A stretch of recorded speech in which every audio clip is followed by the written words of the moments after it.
Welcome to Until We Arise.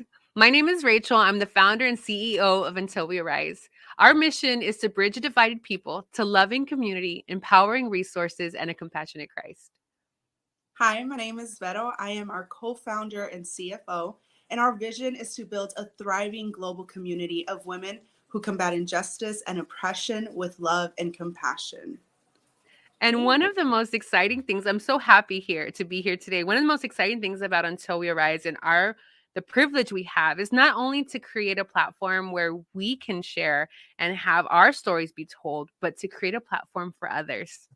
And the more I say yes, friend, like I feel like God continues to connect me with new connections and old ones that are just life-giving. So I'm hoping, because I'm introducing you to a good friend of mine. Now, when I say good friend, this woman has known me since the awkward teenage years. This woman, I've known her since, like, I think we discussed it before we got on here, since the 90s. And so 90s, when I say 90s, I mean fun hairstyles with the little like strings hanging here, like the big puff baggy jackets, like all the above. And we were Like the iconic doing 90s. the iconic 90s that didn't feel so iconic in those days. But Cat, she definitely brought like the style with her. She was definitely about bringing it together. She always had this confidence about her.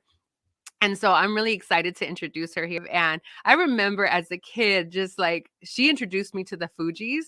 And it was that song. I think she even wrote something, and she'll be able to explain, but it was like um Lauren Hill's, what's the song with she did with the Fugees? Forgot the song right now, but she'll tell me when she gets on here. And it was such okay, strumming my pain with his fingers. And I just thought Kat was so cool when I was young. And it's such an honor because she has become such an amazing woman of God over the years. And I would never have imagined become the woman that she is. I was low key in her wedding with my ex boyfriend. We both walked in her wedding together. So that was cool.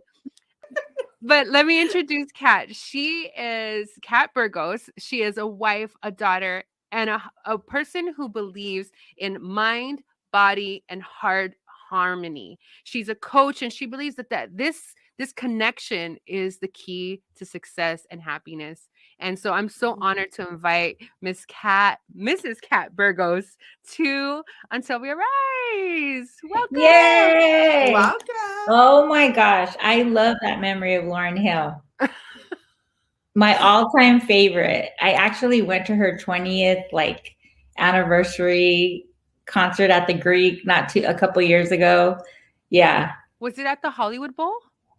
Yeah, the Hollywood Bowl. I was there. Oh, I was You were there. both at the concert. Oh my gosh. We probably should be closer. We were at the same concert and didn't know it. Yeah. Yeah, I was there too. So yeah, Lauryn Hill has always been a favorite. That's a cool memory because yes. Did you write the skit or the play? I probably did. I don't even remember, but I probably did. Yeah. Yeah. Yeah. Well, I'm so happy to have you. Like Nice to see both of you. God has been doing such great things in your life, man. Yeah. Like I think you approached me and we were just a couple, I want to say sometime last year, you messaged me and we were talking about possibly collaborating on some things. And so to me, this is such an honor, like to have you here. And I know that you're like a light of hope for so many people and all the different things that you do. You're just not about yourself. It's always about empowering other people and helping others. So it's just such a great honor to have you here. Thank you. And it likewise, just to, I think this is the perfect timing. We talked about it, like you said, a while back, and then, things get busy, of course, but yeah, it's perfect timing. So awesome. All right. So Kat, to you, what is love? Like, what does love mean to you? How would you define love? I think love is, it's painful, at the same time beautiful, at the same time inspiring. And like, it's almost like you can't have one without the other. And so when you Wow, think you got about, deep. Huh? quick. What? Yeah. Where? You got deep quick. Yeah. Yeah. And so when you think about showing love, what does that look like? How does like, I mean, it can be with relationship like your husband. Oh yeah, because you're married. You're a husband, you're a daughter, you do all the amazing things. When you think about showing love and receiving love, like I don't know if you've ever done like the love language thing, like how would you say you most feel loved or how you most show it? You know, I would have to say, I don't know how. You know, a lot of times, you know, you can think you do and you can, you know, want to, but it doesn't always come across. You know what I'm saying? It's all about perspective and it's all about how is that other person receiving it? So you can think like, hey, I'm going to do this, this, and that. And the other person is, you know, like, okay, well, you know, they either didn't feel it or whatever. And I think I've been on a quest probably my whole life Wow. just to learn how to love, you know, and then realizing that it's different for everyone. Your friends, you know, your lover, you know, your relatives, your family, you know, and even random people that you could show love to, like, you know, a stranger in a different, you know, act of kindness, you know. So it's just, you know, for me, it's just a lifelong quest. That's amazing, actually. Like, I think I was just having this conversation with a friend of mine, and people can get so frustrated with each other and saying, like I've been trying to love you, like I love you. And my friend was using this example of like, I gave you all of my favorite things. I don't know why you didn't see that I gave you my favorite, like, but those are not my favorite things. Right, That makes right. me feel love. And I think like what you hit on, I think is so powerful, like the how personal it needs to be. Like it's a quest, even with, because last week we talked about intimacy, Vero and I, and I think like the conversation that goes in is like man, like we have to get to know the person that we're having intimacy with, like not just like sexual intimacy obviously, but like Sure. relating to connecting and having a deep connection with someone. Right. And you can't just like plaster the same love things on everybody because they all have Yeah. unique ways. I love how you said it, like the quest.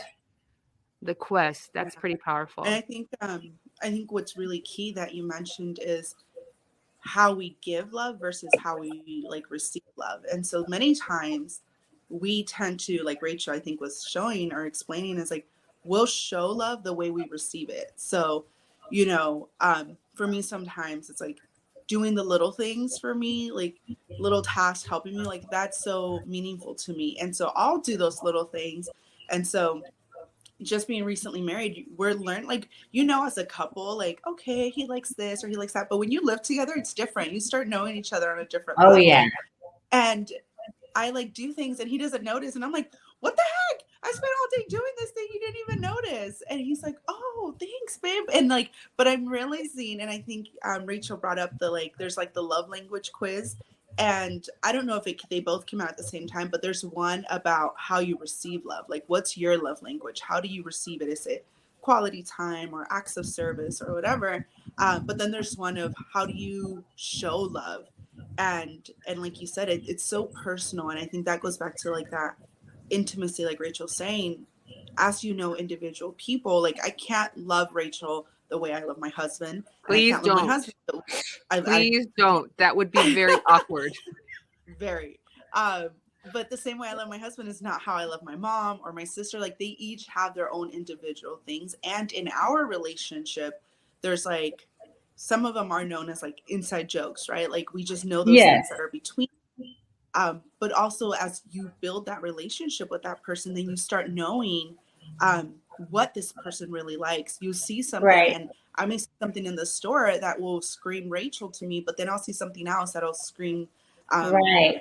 Bow to me. And if I mix them up, Rachel will be like, why did you get me this? And I'm like, Right. oh, you don't like you know. And so I think like that is a I think Sure. that, like Rachel said, that's such a good way of describing it. Like, it's a quest, it's a journey, it's something that we're constantly learning about the people that we're in relationship with.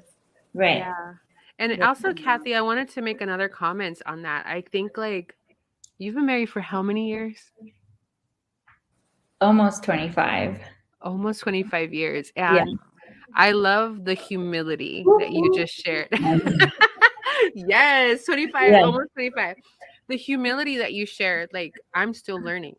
Because, like, I think so many people, not just in the body of Christ, but a lot of times in the body of Christ, but all over, people are like, oh, I figured this out. And they feel like if they haven't communicated that they've already figured it out, that people are going to think less of them. But like the fact that says, I'm open and I'm learning. Yeah. I'm trying to figure this out. I Yeah. think that speaks volumes to where you are in your journey and why I think you're at the perfect place to share your story with us. Yeah. Yeah. How, I mean, because like it had to be like a process to like learn to love your husband. Yeah, I just had somebody ask me yesterday, they've been married for, about, I don't know, between 10 and 15 years. And they're like, well, how did you, everybody wants to know, how'd you get there, And I said, just to tell you in short, I still make them coffee in the morning. And it doesn't sound spiritual. It doesn't sound like anything, but all the little things add up to the big thing. Mm-hmm. And it doesn't matter if I'm mad, sad, depressed, anxiety, tired, blah, blah, blah, blah, blah, blah. I still do something consistently. It's just, it's a small gesture of just, support. Support, let me support you to wake up today. Or, let me show you kindness, love, or whatever. And I mean, it's that little thing is unchanging, and it's just helped us to, because everybody knows marriage is, ups, downs, craziness, love, but yeah, it's just continually learning, because I think love has a lot to do with maturity and the levels of maturity. And, when I met my husband, I was, 23, 24 years old. I'm 50 now. We don't love each other. I guess that logically makes sense. I just don't see it. Yeah, I'm a different person now. So the way we loved each other then, but if we don't mature and grow, and then we're going to still be loving, the 24-year-old me loves different, love different than the 50-year-old me.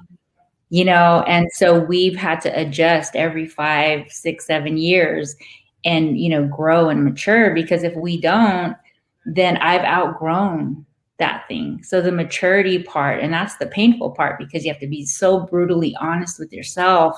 And it's like, man, who wants to do that? Yeah. But it's necessary for you to have a continuing type of love and be on that quest, because that person's maturing too. They're older, they're different, their needs and wants are different. So you have to grow, they're growing, you're growing. And that's why I think people have problems in their relationships, because they don't want to. It's easier and more comfortable to do what you've always done. And we talked about that a little bit earlier, right? So yeah. What I was going to say with this is that, like, you talking about that maturing and growing and like that constant, like, it's kind of like a constant place of humility. That's hard. That's like, it sounds like love is never finished. It's never accomplished, never done. And I think it's so powerful in that way. Have you encountered a time where that definition or that approach to love has been challenged? Well, I really have recently, now that you ask. I've actually, and I say that I've been on a quest for love because I did not know. I've always kind of, and Rachel, you've known me for a long time. I never talked about it really much. Very private about my family life and about different things. And I did not know my mom. And so I've been looking for her for 50 years, basically. I've been looking for her. And last year in May of 2022, I found her. What? And yeah, and I was challenged in my love because I had to make a decision. Before I physically met her, I had to decide, am I going to bring up the past? And am I going to ask a million questions? Am I going to, and that's normally what people would think. And I remember my husband, Gabriel, he said to me, he said, look, do you want to have a relationship with her? And I said, oh my God, I've wanted this my whole life. And he said, okay, there's two things you need to go into this with. And number one is have no expectations. And I'm like, wait a minute, that's like a tough order right there. And then he's like, number two, don't bring up the past, like, kind of, don't pressure, like what all the things that you want to know. Cause we're talking about love, right? And it's like, I know what I think I need, but it's really thinking about, I heard what he said. And he said, if you do these two things, Kat, it's going to go awesome. And so I did it. I told myself that, you know what, I wasn't going to have any expectations. I had never seen her physically, like in person my entire life. So, and I made up my mind that when I seen her, I wasn't going to ask questions, and I wasn't going to say why. And I wasn't going to say, well, what about this? And what about that? And I didn't. Do you guys hear people in the background? A little bit. I can hear them. But Kat, I have a question. Sure. Before you go into what that was like, how did you find her? I mean, people out there, like I know, even like this, like disconnect sometimes from parents and wondering, like the story how to get there is hard. Like, how did you actually find? If you don't mind walking us through that experience. Well, sure. I'll tell you. And then I'll then you can take us up to the day that you met. Sure. I'd like to show a picture. Well, I found out I was adopted at birth when I was like in second grade. And from that, I knew I was different though. I always knew, even as a little kid, I knew. And I found out. And then from that point on, I think I was on a quest. I wanted to find her. And I remember as a teenager and a young adult, even when you met me, Rachel, I would be in different places, like on the bus. I would be at a market. I would be at different places, and people would literally turn around and say, you know what, young lady, I bet you look just like your mom. And I would be like, when it first started happening, I would be like, what? I don't know if I look like my mom. And then it would happen again. And then it would happen just randomly. And I would be like, well, these people better stop telling me that, because I didn't know if I looked like her or not. Right. And I kept looking for her. And back then, there wasn't internet and all that kind of stuff. And then I found out one night, I was like, I gotta find her. And one night I was watching TV, and this lady came on from the state that I was born in, just happened to be, is how God works, right? And she was talking about she's an intermediary for adoptees and, parents of adoptees or whatever. So I contacted the state I was born in, and I had to send in all these documents, saying that if they look for me, here's my information. Nothing came out of it. I got interviewed by a TV show. You've probably seen it on TLC, My Long Lost Family or whatever. They wanted to help me find my mom. And I'm thinking resources, money, TV show, they couldn't find her. And year after year after year, I did everything I could. Then finally for my birthday one year, somebody gave me an Ancestry DNA. No, they don't sponsor me. So if they want to, they can, but somebody gave me one of those kits and I did it. And I thought, and then after that, actually, I seen names and everything, but I didn't really know how to do it.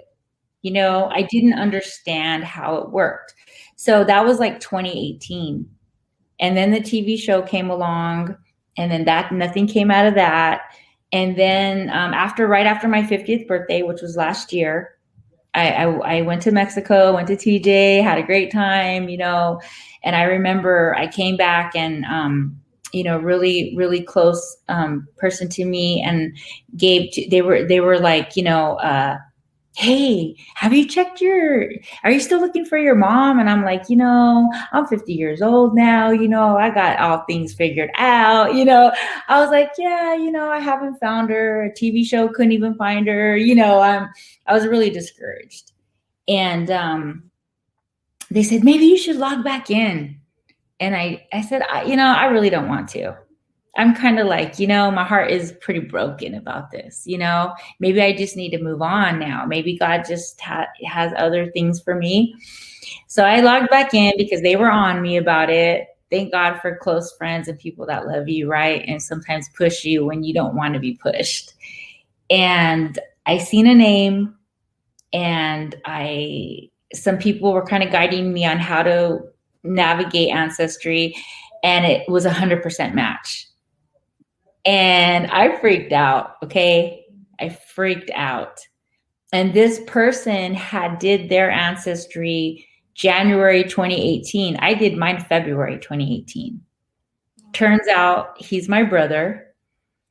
And long story short, we got in contact, and I get this phone call the end of May, and it's somebody on the other line saying, hey, I'm your sister. Can you please give me a call?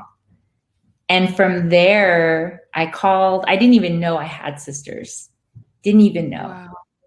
And from there, about a week or two after that, I get my youngest sister comes to my house and visits me, and at this whole thing, my mom, she hadn't told anybody.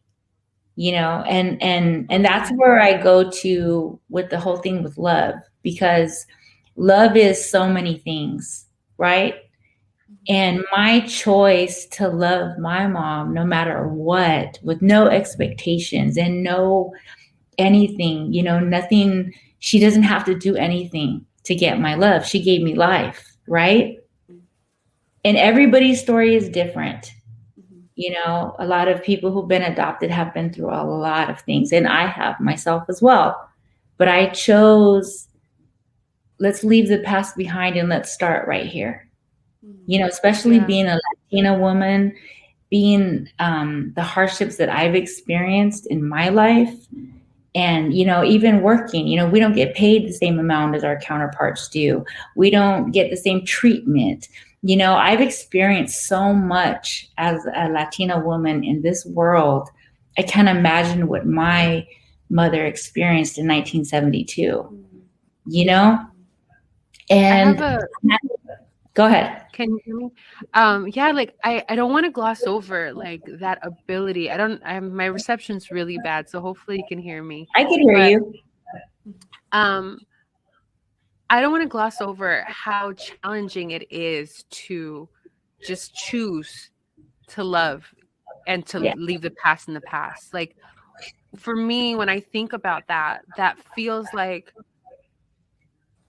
there has to have been a feeling, a love already there enough to give you that capacity to be able to pursue a relationship or any further space. What gave you the strength to actually just, because it's one thing to say it, it's another thing to do it, Yeah. Well, Jesus saved me. He rescued me, when I was 21 years old. And, it's like I was going into all the pain and that I've been through in my life, and all the messages I've heard on forgiveness. Like you said, we've read it in the Bible. We've prayed about it. We've done warfare about it. We've heard I've probably heard thousands of messages on forgiveness. But this was my time. And the feeling was, I'm not going to have a feeling. And the decision was, am I going to mature enough and grow up enough to give somebody else another chance? give myself a chance and give somebody else a chance. And it was like that pinnacle, of every message, every life lesson, everything that I've ever been through in my life was right there at the pinnacle. So now what you going to do with it? What you going to do? Are you going to, And I thought about her and I thought about all that she had been through. And I said, what am I going to be the person that makes her go through it again? No, I'm not. I am not. It doesn't make me a saint. It doesn't make me perfect. It just makes me,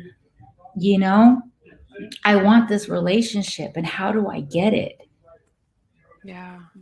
And I don't even know, I don't even know what's going to happen, but I'm diving in, baby. I'm diving in, and I want to know, do I look like my mom? Like all these people have asked me in my lifetime.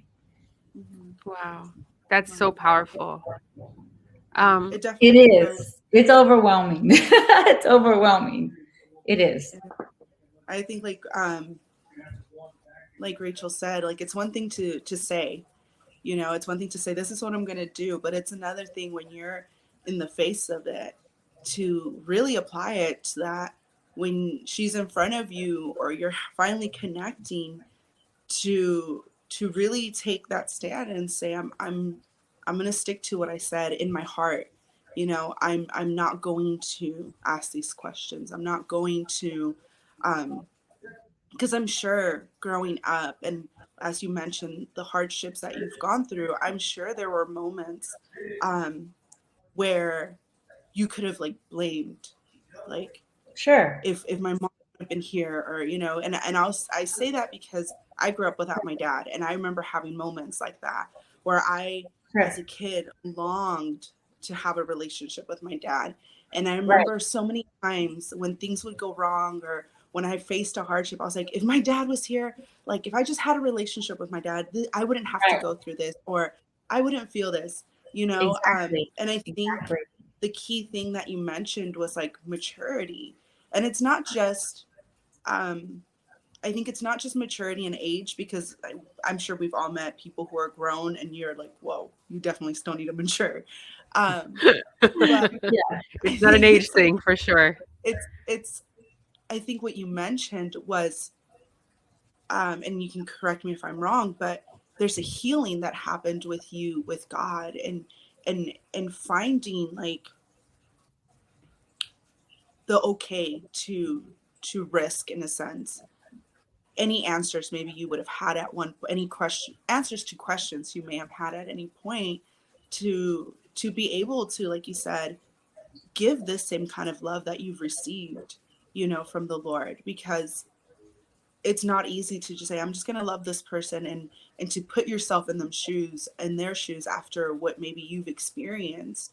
But it takes a great deal of healing that brings the maturity to say, I'm going to push aside any of the stuff that I've been through to really try to understand maybe what they went through when decisions were made, And so I think that's just, like you said, it shows a great deal of maturity, that to be able to put yourself in her shoes and try to understand maybe where she came from, and not, like you said, not try to make her relive that. Because I think realizing our parents are humans as well, and they've had 100%. Their stuff. Yeah, and it's not about, I love how you said it's not about being a saint. It's about being human and recognizing the humanity in others. And I love that. So would you mind taking us through, what was it like meeting your mom for the first time?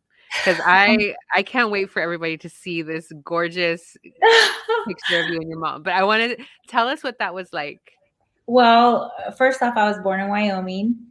And so we drove 17 hours straight, and we spent the night. And the next day, I wanted everything to be so beautiful for her.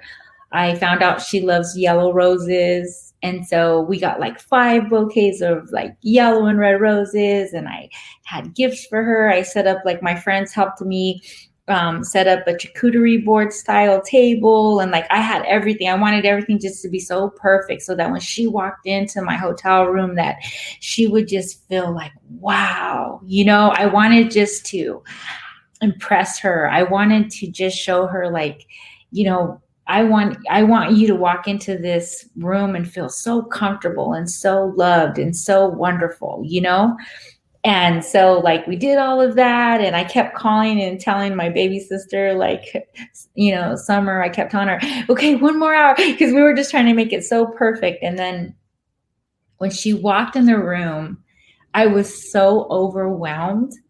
And I had FaceTimed with her once with my sisters, and I had texted with her and called, talked to her on the phone, but in person, I almost fainted. Yeah. Let's see. I'm gonna add her to the stream so I can see this face-to-face interaction.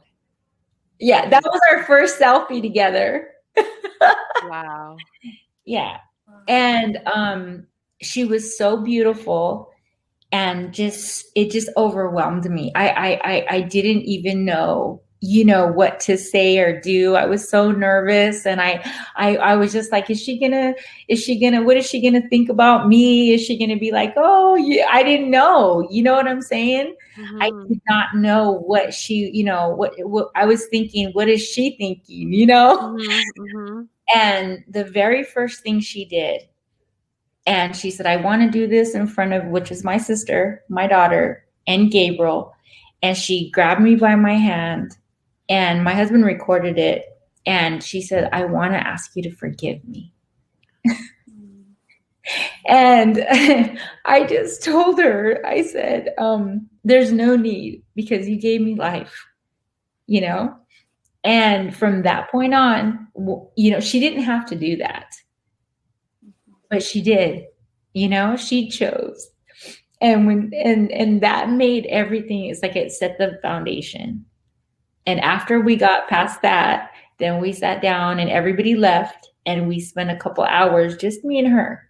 And I was able to serve her food and give her some gifts. And, we just started our relationship, and we started our love story. You guys look so sad. No, it's not sad. I'm definitely just moved because I feel like, man, the Lord answers prayers.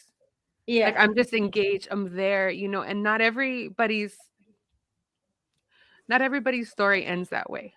No, And I think yeah. Sorry, go ahead. No, it's okay. I really want people to know who watch this, because there's going to be people who watch this who were adopted and had such a painful childhood. And I'm one of those people. And that's why I say love is a choice. Because I could have blamed. I could have said, if you were there, or if this, like Vero was saying, this wouldn't have happened, or this would have happened. And, there's going to be a lot of people who are like, well, I would have never went through this. And people have asked me, well, why? And how come? And, and those were all questions that I've had my whole life. But I'm going to tell you this. I had to take the blame from her, because in all reality, she did not hurt me. She did not. Her choice was that I would have a better life. Yeah. And for me to put that blame on her, it's not fair. Yeah. It's not fair. It's easier for me to put blame on her than to keep the responsibility on the parties that deserve it, Yeah. And I think even to add to that, like, it's so heavy because, like, whether it is like forgiving a parent who put you up for adoption, yeah, or forgiving someone who hurt you in your past, or forgiving, like, all the layers, right? Same like concept. Yeah, it's layers. Concept, and it's hard because sometimes they're not deserving of forgiveness. Right. And I'm not saying your mom isn't, but like, because we don't know what people were going through. And Right. sometimes people were malicious towards us. But Sure. nevertheless, us bringing up those things and assuming that it's going to turn out for the positive. Like, I'm going to tell them and make them feel like crap. And then suddenly Right. I'm going to feel better and they're going to love me. Like, Right. when has that ever worked? And is that how the Lord did it for us? You know, like, is that how God was like, you know what, Kat? You know what? Like, you remember that thing that you did when you were 17, 18? I should Yeah. have forgiven you then. And he's like, baby girl, like, I love you first. I Right. love you and I forgive you already. Right. And then it begins to like, and I know for all of us, like, he loved me. The Lord loved me when I was broken and I had been raised in the things of God, and yet there was such pride. There was such criticism, so much anger towards the Lord, things that have come up in my heart. And he saw me in my depression. And he Right. was like, how about I just love you right now? And Right. I promise already to forgive you right now. And you know what that did for me? When I realized I was loved and accepted first, that drew my heart to a heart of repentance. And I said, oh, I don't want to grieve your Holy Spirit. I don't want to hurt you anymore, Lord. And that is the same thing with relationship, right? When Sure. we offer that love first, the Lord, like the person on the other hand, on the other side, at least has the opportunity to love back. Right. Without having to climb themselves out of the guilt that we just piled on double Right. time. Right. And, you know, and like something else that a pastor once shared with me, it was like how often we turn this, and I'm not trying to be ultra religious, but like we got to talk about the Lord sometimes and talk about the enemy. And like we spend so much time being upset at individuals and forget to go to the real source, which was the enemy's attack on our lives. And I remember our youth pastor, where I was serving a couple years ago, his son was sick in the hospital. And he described how frustrated he came to preach the day that he still had to go. His kid had just got like stabilized after whatever. And he was crying on the altar as he was preaching. And he was like trying to communicate to the young people. They're like teenagers in this room, like recognize who I'm mad at. I'm not mad at my son that I had to get up early and go to rush him to the emergency room because he was sick. Right. I'm not mad at him. I'm mad at the devil for attacking my family. Right. You know, and I think Right. like the Lord has been taking me on this journey, man. Like I told Vero a little bit about it. I won't get into detail, but like there's so much sin and so much pain that we carry from our past that all of us carry. Yeah. And we can sometimes blame our ancestors, blame our grandparents, blame people in our lives. And like we forget to get at the root. And it's the enemy's attack on our families, the enemy's attack on our lives, the enemy's attacks on our womb. You know, like these are things like that they want to continue to bring in generationally into our families and into our destiny. And I'm just like, I don't mean to be ultra spiritual, but like I'm mad at the devil. Like, no, I'm not going to keep this holding over the heads, because so many people have been so gracious with me to love me when I didn't deserve it, to forgive me, including God, but other people as well. That's the least I can do, you know? And I just wanted to share that because that's what I mean. It's the Lord, right? It's this, you've overcome the attacks of the enemy. I truly believe, and I don't mean to be so crazy, Ren, but there's a bloodline that's been drawn even through this story for you, like a bloodline in your family and everything that happens after this point that says, like this small interaction and this decision, Kat, has drawn a line and saying no more. No more in my family, no more for the people that I, you know, am now pouring into. The curse is broken on so many levels of hate and unforgiveness. You know what I mean? Yeah. I believe it. It's like Vero was saying about the healing. I believe I received a healing by doing the act of obedience that I was supposed to do. Yeah. I didn't have it yet. But the choice enabled me to get, you know, and it's continuous. It's like the quest of love. It's like, you'll hear people at church, well, receive your healing. Well, you're healed. And then when you see people acting out in different ways or getting triggered, well, man, don't you go to church? Aren't you a Christian? Don't you pray? Didn't you read your word? You're still going through it. That's a life from the pit of hell. Yeah, it is. Healing and maturity and love is continuous. And then it requires action. And when people put those jackets on people because, oh, well, there they go again. Or, oh, man, I thought they had God. And, it's so demeaning. And Christians do it to each other worse than anybody else could, And it's like, for me, like what you said about the generational curses, about shame and, depression and different choices that, people have made. You're right. That's been broken and destroyed. And, all the women in the generation that I came from, and it's powerful. It's powerful. It's so powerful. And I'm so privileged to be a part of the generation of women that I'm from, and it's like, it's just an amazing thing. And it's really a choice. I would really say love is, for me. And it's just been an amazing adventure. My life has changed 100%. I'm 180. I look in the mirror sometimes and I'm like, who am I? I'm not the same person, at all. I wanted to say, like, and I'm sorry, Beto, I'll let you share, but I wanted to say, I'm all in it.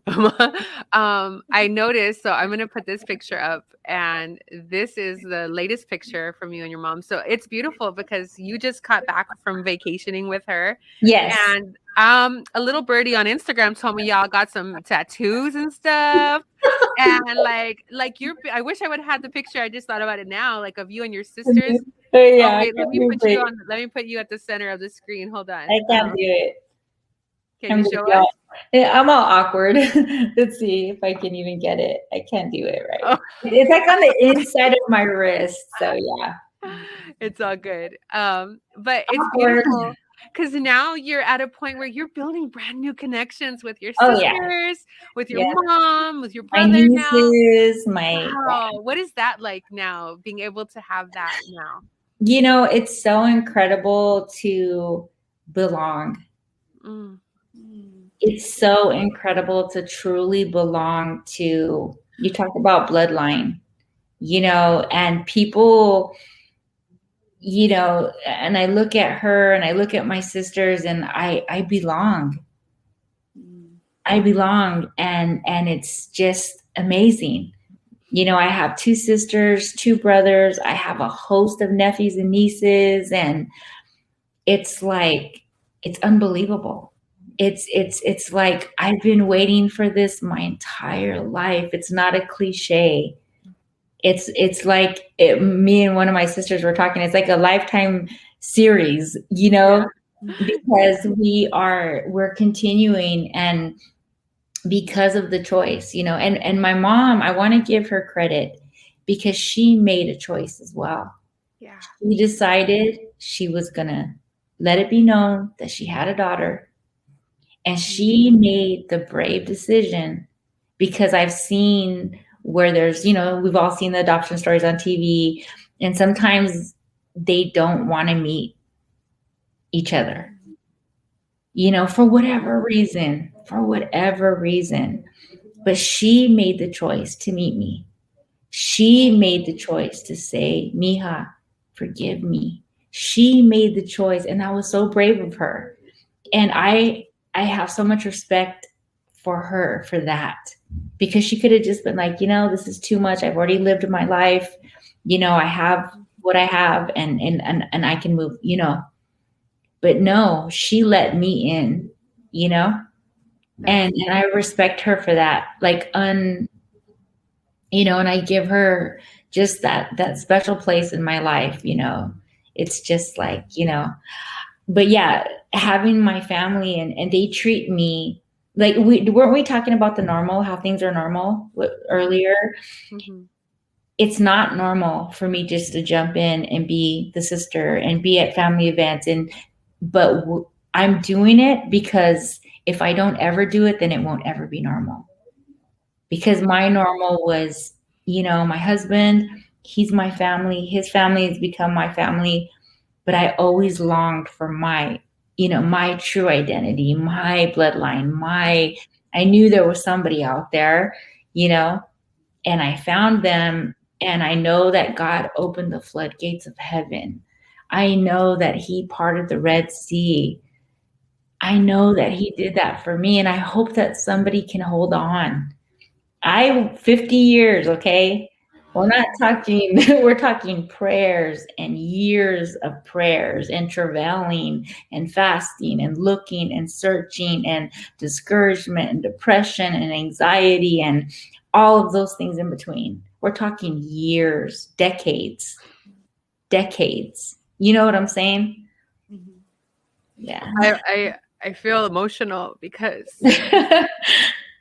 I think I'd cry more than you. I'm really trying to keep myself together here. But I just, at 41 now, thinking about what it must have been like for you in the 90s as a young adult, and having that not belonging, and like even being able to find community where we were, and say, yeah, Yeah. and like there's like little glimpses that I see. It's beautiful, and like finding belonging in the body of Christ, it's beautiful. Yes. Like I get it, Yes. but the Lord is so gentle to know how personal, how love, like just like what you said, like loving is personal, right? He knows what we long for. He knew the prayers of Hannah that other people did not know, as Right. she cried out for a son, and I know like the heart of you wanting to and longing for that belonging. When you said I belong, oh, that just hit me. Mhm. Um and I think it's just so courageous of you Oh, to do that. And I honor you, friend. Like I honor you for sharing the story. I honor you for being willing to say yes to the Lord, because there's 1,000 reasons why you didn't have to. yeah. And your mom didn't have to. Right. Um I don't know, Vero, did you want to share anything? I Yeah, was Beto, before I let's asked the hear from final you. question. I just want to touch on, Kat, you mentioned how we talked about normal, right? And you mentioned how it wasn't normal for you to just step into these roles, but you had to make that decision to make it normal so that it would be. And I think that is like kind of going back to what you talked about, is like it's a choice. It's a choice to love. It's a choice to on both ends, right? Like it took you to make that step, and it took your mom to make that step. And like you said, Right. for the bravery it took her to like bring Yes. this, yes, I have a daughter, and for you, the bravery to step out and say, I'm going to love, but to make it normal. And I think even in loving, sometimes God guides us to what love needs to look for specific relationships that we have. Hmm. And because it's not normal, we it's not normal in that relationship with that person, we hold back and we miss Yes. out on what could be. We miss out on Mm, what God has for us. And I remember when Yes. God was bringing healing in my relationship with my mom. I grew up with my mom's single mom, but we had a lot of conflict growing up, and I always wanted a closer relationship with her. And I remember the season when God was bringing healing, and a friend of mine I remember she told me, she said, you have to be the first one to love. You have to be the first one to put yourself out there. You have to be the first one to be vulnerable and trust that God is going to heal your heart, even if maybe she doesn't receive it right away, even if maybe she Right. responds how she tends to respond, but you make the first move. And it was hard. It was hard to step out of the norm of my relationship with my mom, to Yeah. take that time and the intention to say, no, mom, I want you to be a part of this. I know you don't understand. I know you don't agree with this, but I want you to be a part of my life. I want to share these things with you. And to vocalize that was so abnormal for us. But the power of making it normal, God used it to bring so much healing to where Yeah. we can talk now, and I can share things, and it's not perfect. There's still things, because we're both Sure. human, but it's so much better than before. And I think like the beauty of when we take that choice to say, I'm going to push aside what used to be or what I'm accustomed to or even Right. comfortable in the sense it's what has always been, to say, I'm going to take that chance. I'm going to take the risk of making this choice to put myself there Yeah. and know that this is going to work out, you know. And so I think that's beautiful, like you mentioned, you know, to for you to be able to make that choice to make it the normal for you and for your life, and now be able to like receive all of this that, like you said, you've been waiting for. Like, it's so beautiful. And I think you both look sad, but I'm just like, I'm moved, and it's just a beautiful story. Like you said, it's like a Lifetime movie. And it's just like, oh my gosh, what's happening next? But it's amazing. And just to touch it on a little bit about the normalcy, because I felt like in so much pain and so much hurt, and I was very private about it. Many of my friends did not even know that I was adopted, or whenever family things would come up, I would just like, talk more, you kind of just avoid it. And a lot of people didn't even know. And they were like shocked. They saw my Instagram video and they're like, what the heck? Like, they're like, and then they realized, wow, I've known you for so long and you never talk about family. But it's easy.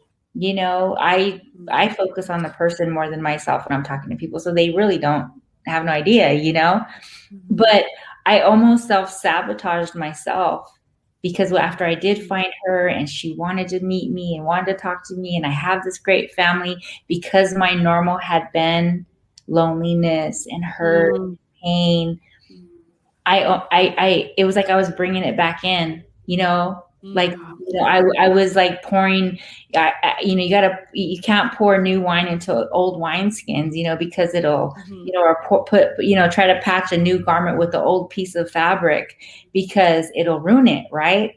And I almost, because I was so used to living a certain way and thinking a mindset of a certain way, that I started to overthink and think, do they really like me? Do they really love me? Am I ever going to see them again? Maybe they don't want to meet me.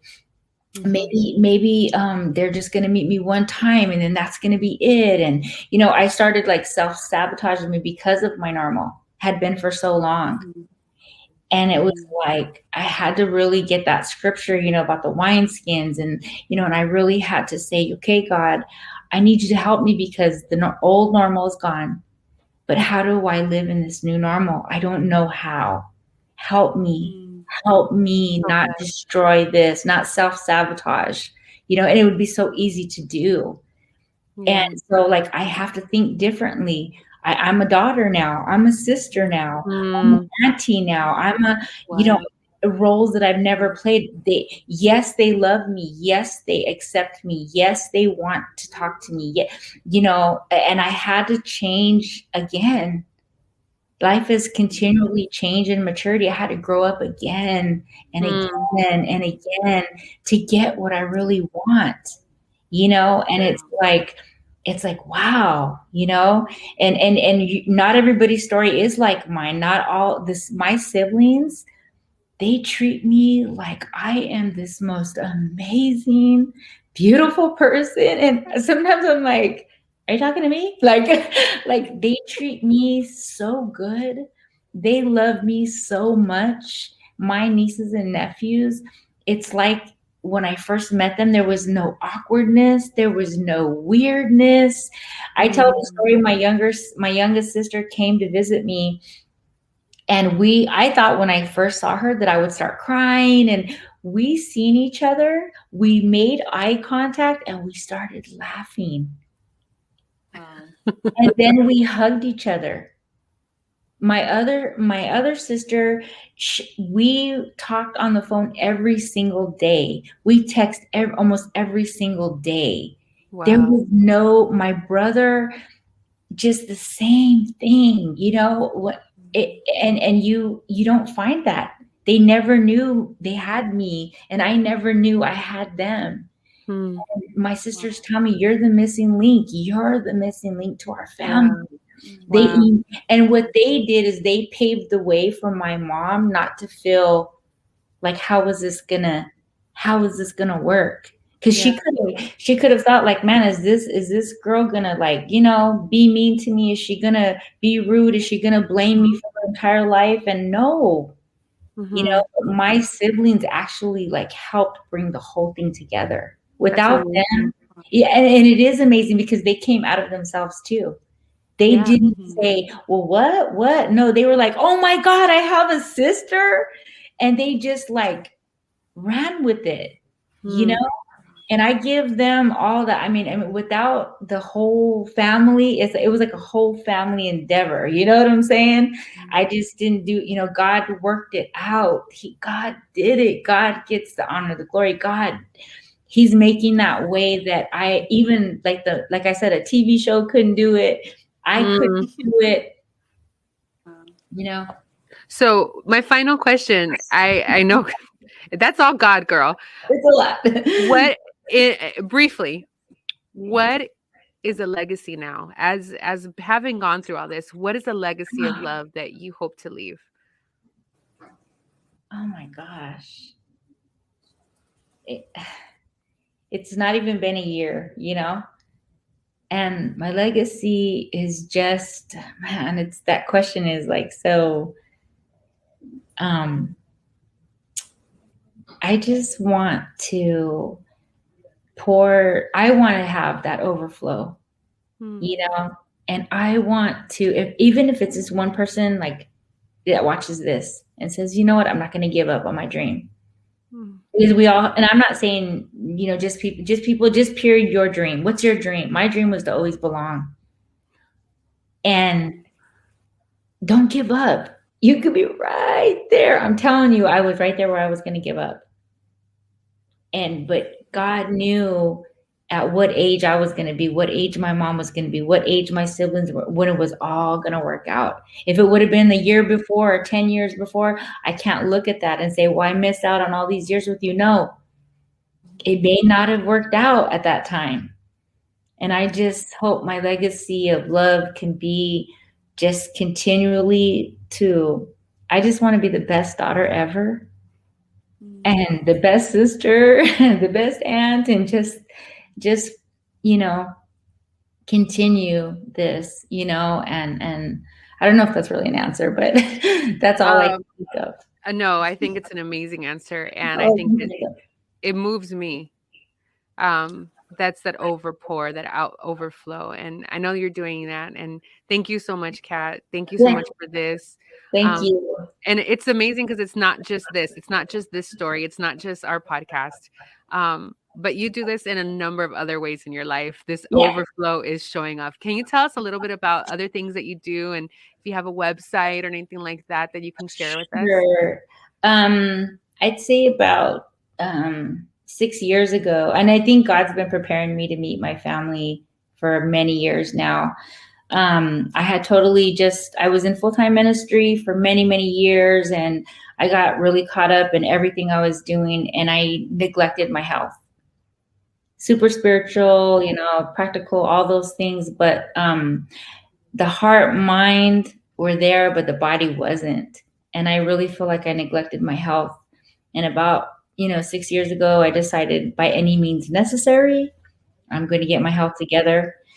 And, I did a couple things, and it's been now almost 7 years that I have really been focusing on heart, mind, body harmony. And the Lord gave me gold coin. People ask me all the time, what does gold coin mean? I'm like, ask the Lord. No, just kidding. Luke 145 is the scripture that he gave me, that she believed. You can look it up if you want to, Luke 145. So gold coin 145 is the personal ministry that God gave me to coach people and to help them with heart, mind, body harmony. Because if you don't have those three, it's like having a bicycle with you're missing a spoke. You're going to crash and burn. And I did crash and burn. And I needed those three to be in sync and to be in harmony, and my spiritual life, my mental capacity, my physical, you have to have them working together, to have that happiness and success. And I've been working on that for the last 7 years, and I've coached many women and people, and it really works, but it's hard work. Yeah. It's hard work. So your website is goldcoin145.com. Yeah. Okay. And on Instagram, Facebook, everything, Goldcoin, TikTok. I'm on all of them. Goldcoin145. You can find me there. That's amazing. I didn't know where it came from, so that's good to hear. Real quick, Can I give a shout out to Mommy? I call her Mommy. I love you, Mommy. And I love my sisters and my nephews and nieces and my brother so much. I love you guys. Oh, so awesome. I know they're sending love back. And so here at Until We Arise, we're just so honored to be able to host you and host this story. And remember, like, until we arise, what in our family, what in our world, what in our community won't change? Until we arise. Until we arise. Right. I kind of did it before you guys. Thank you so much. Bye.